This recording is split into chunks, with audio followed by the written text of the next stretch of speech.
Assalomu alaykum. Efirda Kun xabarlari kanali. Kanalimizga xush kelibsiz do'stlar. Ayni damda Qo'shma Shtatlar prezidenti vazifasini bajaruvchi inson, Qo'shma Shtatlarning tinchliksevar prezidenti Donald Tramp sog'lig'idagi muammolar haqida butun dunyo ommaviy axborotlari har xil mavzularni yoritishmoqda. Ijtimoiy tarmoqlarda Trampning sog'lig'i haqida turli xil xavotirli mishmishlar paydo bo'lmoqda. Masalan, teri saratoni yoki-da boshqa kasalliklar haqida ham taxminlar bor do'stlar. Ayrim ommaviy axborot vositalari bu haqida shunday deyishmoqda.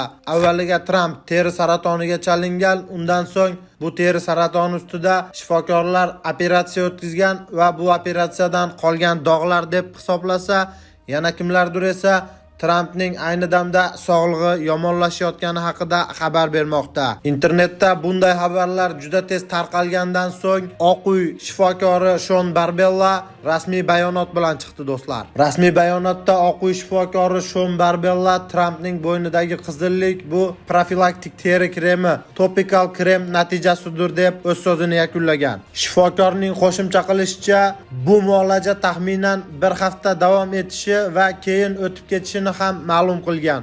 Trampning sog'lig'ida barchasi yaxshi ekanligi haqida ham xabarlar bergan.